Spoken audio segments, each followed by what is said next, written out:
भाइयों को नमस्कार करता हूँ। ये मेरा गीत आप सबके बीच जा रहा है, आप लोग सुने और ज्यादा से ज्यादा शेयर करें।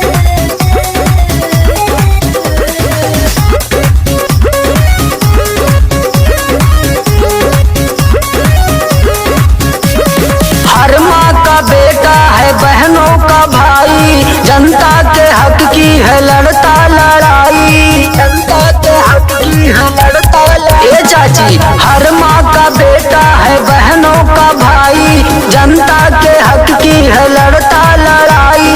मांगे आशीर्वाद छू के हो पहुआ, हे चाची अब की जितैया चुनौआ, हे चाची अब की जितैया चुनौआ, हे चाची अब की जितैया चुनौआ, हे चाची अब की जितैया चुनौआ।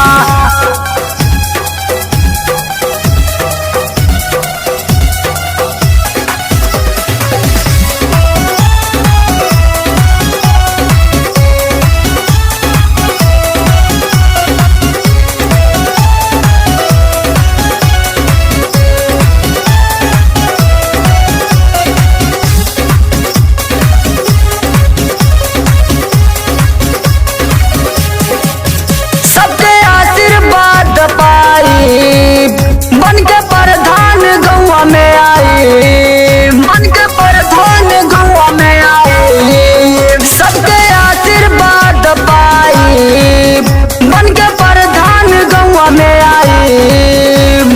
करबै विकास चमक जाई गौवा, हे चाची अब की जितैया चुनौआ, हे चाची अब की जितैया चुनौआ, हे चाची अब की जितैया चुनौआ।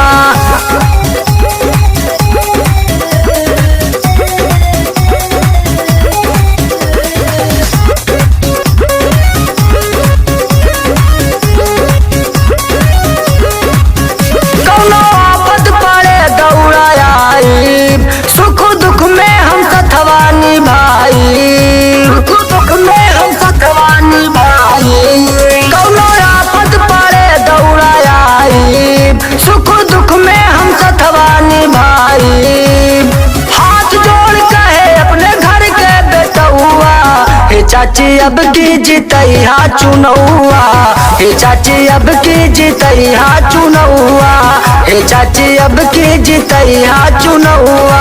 हर माँ का बेटा है, बहनों का भाई, जनता के हक की है लड़ता लड़ाई, जनता के हक की है लड़ता लड़ाई। हर माँ का बेटा है, बहनों का भाई, जनता के हक की है लड़ता लड़ाई। मांगे आशीर्वाद छुई के हो पहुआ, हे चाची अब की जितैया चुनौआ, हे चाची अब की जितैया चुनौआ, हे चाची अब की जितैया चुनौआ, हे चाची अब की जितैया चुनौआ।